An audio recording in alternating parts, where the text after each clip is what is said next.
Bonjour à tous et à tous, soyez les bienvenus sur la chaîne C'est ça Math Ako. Nous allons étudier rapidement une fonction, hein, la fonction définie par f de x égale à partie entière de x multiplié par ln de x. Si x différent de 0 et f de 0 égale à 0. Je vous souhaite donc un très bon visionnage. Bien. Alors, dans la première question, j'ai dit x désigne la partie entière de x. Ça veut dire que e de x est un entier. Est-ce que vous voyez? Voilà. Déjà, l'ensemble de définition de la fonction f, c'est quoi? On nous a dit de montrer que f est croissant sur son ensemble de définition à préciser. Vous voyez que f de 0 égale à 0. Ça veut dire que la fonction est définie en 0. Maintenant, ensuite, si x est non nul, alors pour que ln x soit défini, il faut que x soit strictement positif. Donc, mais la partie entière de x est définie partout dans R. Partie entière de tout nombre réel existe. Donc la condition, c'est sur le x qui est au niveau de ln. ln x, donc x doit être strictement positif. Hein? Donc finalement, on voit que quoi? Pour tout x strictement positif, x associe partie entière de x, ln de x est bien défini. Est défini. De plus, 0 a une image, puisqu'on dit f de 0 égale à 0. Donc finalement, ça veut dire quoi? Donc l'ensemble de définition de la fonction f, ça fait l'intervalle fermé 0 à plus l'infini. Voilà l'ensemble de définition de f.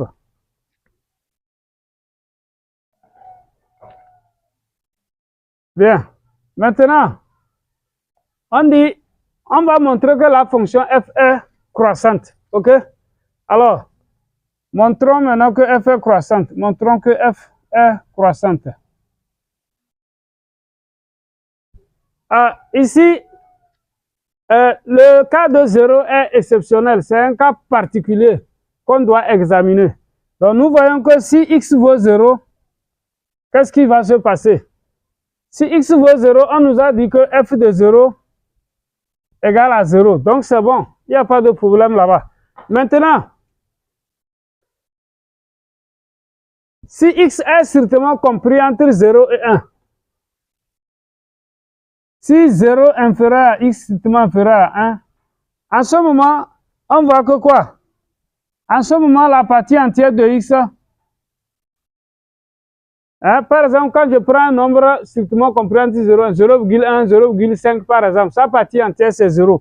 La partie entière de x est égale à 0. OK? Et ln de x est un nombre réel strictement négatif. Et ln x strictement négatif. Mais quand tu fais 0 multiplié par un nombre strictement négatif, mais ça donne quoi? Ça donne 0. Est-ce que vous voyez? Donc, f de x est égal à 0, quel que soit x. Voilà, pour tout x compris entre 0 et 1 strictement. D'accord? Bien. Donc, finalement, ça veut dire quoi? Pour tout x de l'intervalle 0 à 1 ouvert, la fonction f de x est simplement égale à 0. Donc, f est une fonction constante sur l'intervalle 0 à 1. Voilà. Bien. Maintenant, nous allons prendre le cas où x est supérieur ou égal à 1. Bien. Maintenant, pour x supérieur ou égal à 1, qu'est-ce qui va se passer? Pour x supérieur ou égal à 1, e de x est un entier n. Hein? La partie entière de x est égale à un entier n. Plus précisément,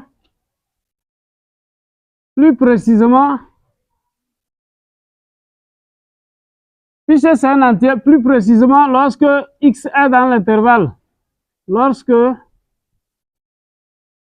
a n inférieur ou égal à x, strictement inférieur à n plus 1, vous voyez qu'en ce moment, la partie entière de x est égale à n. Ça, c'est la définition de partie entière. J'ai déjà fait 2 vidéos sur les parties entières, donc vous pouvez les consulter. OK? Voilà.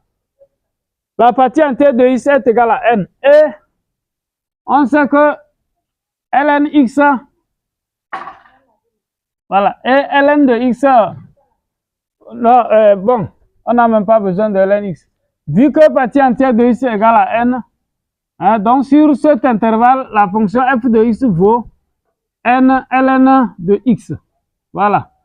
Donc, à chaque fois que x est dans un intervalle de type n à n plus 1, comme ça, où n est un nombre entier naturel supérieur ou égal à 1, f de x est égal à n ln x.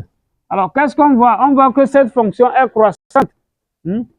Donc, f est, puisque c'est ln de x qui va imposer le sens de variation. Bien sûr, quand n s'ajoute de 1, la partie entière aussi augmente. Donc, vous comprenez que, voilà, la partie entière de x augmente. ln x est aussi strictement croissante. Donc, toute la fonction f est croissante. F est croissante. Alors, on voit que f est linéairement croissante. Qu'est-ce que je veux dire par là? F est croissante de façon linéaire.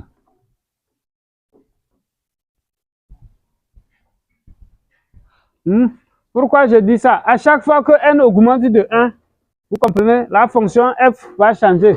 Est-ce que vous voyez? Voilà. Donc, par exemple, si n vaut 2, vous voyez que f de x va être égal à 2 fois ln de x. Et cette fonction est croissante. Maintenant, si n vaut 3, la fonction f de x sera égale à 3 fois ln de x. Et c'est aussi une fonction croissante. Donc, sur chaque morceau, la fonction croissante. Mais elle présente des discontinuités, des ruptures. Est-ce que vous voyez? Voilà. Donc, finalement, ça veut dire que pour tout x de l'intervalle 1 à plus l'infini, la fonction f est une fonction croissante. F est... En résumé, ça veut dire quoi? Ça veut dire que pour tout x appartenant à l'ensemble de définitions, donc en résumé, pour tout x appartenant à l'ensemble de définitions de f, f est croissante. F est une fonction croissante. Mais plus précisément, f est strictement croissante lorsque x est supérieur ou égal à 1. Dans la question, on nous dit de démontrer que pour tout x supérieur ou égal à 1, f de x est supérieur ou égal à ln de x. Et donc, si nous prenons soit x un nombre entier, un nombre réel supérieur ou égal à 1, alors nous savons que la partie entière de x est un entier naturel n, avec n supérieur ou égal à 1. C'est très important. Alors, si partie entière de x même est un entier n qui est supérieur ou égal à 1, on a quoi? On a partie entière de x. Comme n est la partie entière de x, donc partie entière de x est supérieure ou égale à 1. Or, ln de x est strictement supérieur ou égal à 0 si x est plus grand que 1. Quand x est dans l'intervalle à plus l'infini, ln x est positif. Donc, je peux multiplier les deux membres de cette inégalité par ln x. J'aurai quoi? J'aurai partie entière de x multiplié par ln de x supérieur ou égal à 1 fois ln de x. Vous voyez? Voilà. Donc, c'est-à-dire quoi? J'ai obtenu f de x supérieur ou égal à ln x. D'accord? Après, ça va démontrer cette inégalité. On nous dit d'en déduire la limite de f en plus l'infini. Mais, c'est simple. On voit que la limite de ln de x, quand x tend vers plus l'infini, ça fait plus l'infini. C'est une limite de référence.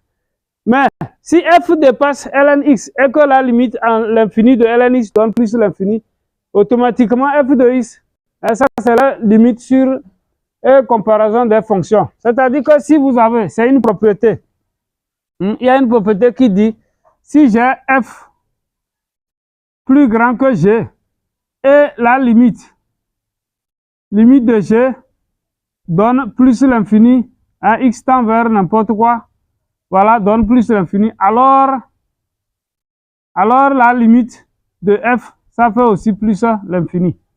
Et donc, c'est cette propriété que j'applique ici. D'accord? Voilà.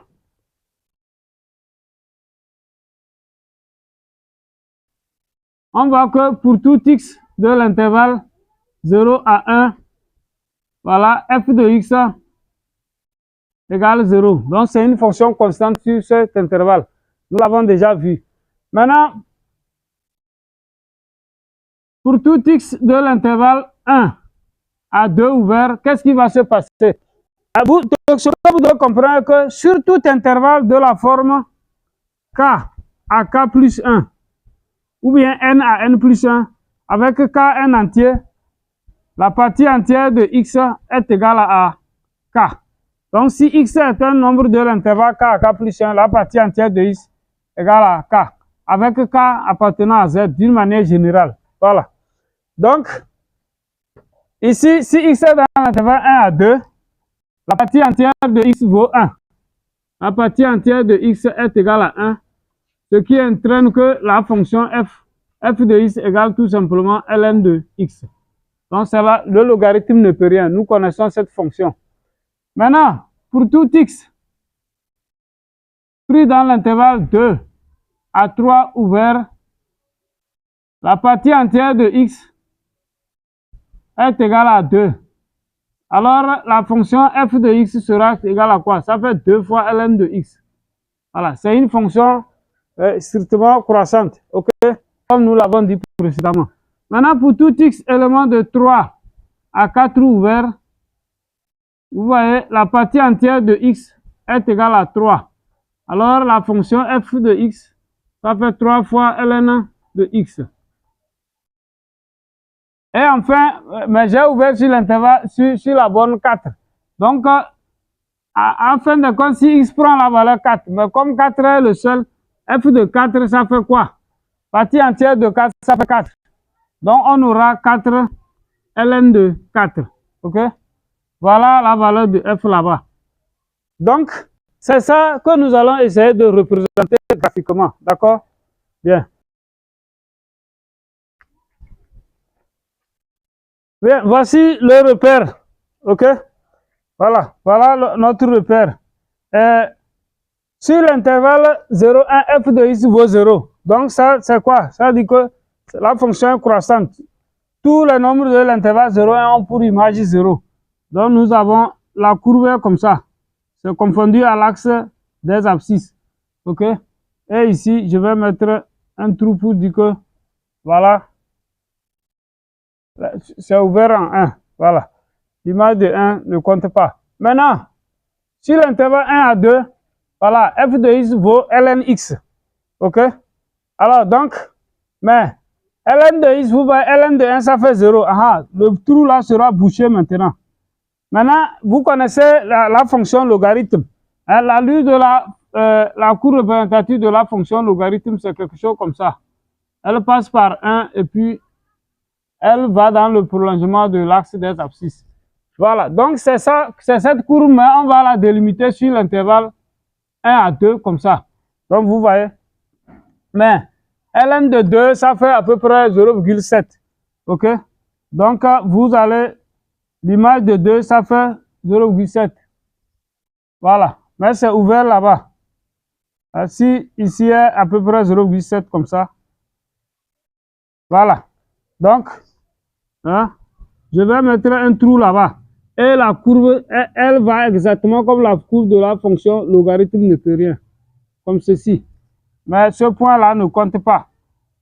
Donc, je mets un trou pour dire que c'est ouvert là-bas. Maintenant, ici, il n'y a plus de trou. C'est fermé maintenant.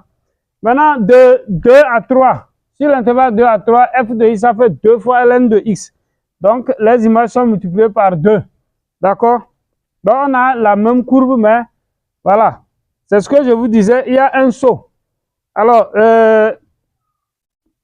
quand on remplace x, quand il prend 2, 2 fois ln de 2, ln de 2, 0,7 à peu près fois 2, 1,4. L'image de 2, ça fait à peu près 1,4. Voilà, 1,4. Quelque chose comme ça. Voilà. Donc, il y a ce point là-bas. L'image de 3, ln de 3, ça fait environ 1,1 fois 2. Ça fait 2,2. 2,2. Quelque part ici. 2,2. Son image est 3 à L'image de 3, ça fait à peu près 0,2. Et vous tracez exactement dans l'allure hein, de la fonction logarithme ne peut rien. Donc, comme ceci. Tac. Avec un trou là-bas. Ensuite, de 3 à 4, ça fait 3 fois ln de x. ln de 3, 1,1 fois 3, ça fait 3,3. L'image de 3, ça fait à peu près 3,3. 3,3, voilà, quelque part ici. Voilà. OK. Donc, on a un point là-bas, comme ceci. Maintenant, l'image de 4. Alors, 3 fois ln de 4, ça fait quoi? Ça fait encore 6 fois ln de 2, parce que ln de 4, ça fait 2 fois ln de 2. 6 fois ln de 2, 6. ln de 2, ça fait 0,7. Donc, 6 fois 7, 42. À peu près 4,2. OK? À peu près 4,2. 4,2. Comme ceci. Voilà. Donc, vous placez le point en question. Voilà. Et vous tracez votre courbe comme ceci. Maintenant, au niveau de 4, l'image de 4, ça fait 4 fois ln de 4. Ça fait 8 fois ln de 2. Cette fois, ça fait environ 5,6. OK? Voilà, 5,6. Quelque part ici. 5,6. Et 4. Voilà. Donc, à tout ce que j'ai déjà tracé, on ajoute ce point-là. Voilà. Donc, voilà la courbe de la fonction f. Hein, tout ce qui est en bleu, c'est la représentation graphique de la fonction f sur l'intervalle 0 à 4.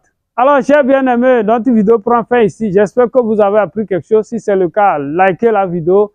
Et si vous n'êtes pas encore abonné à la chaîne, n'oubliez surtout pas de vous abonner. Merci et à bientôt pour une nouvelle vidéo.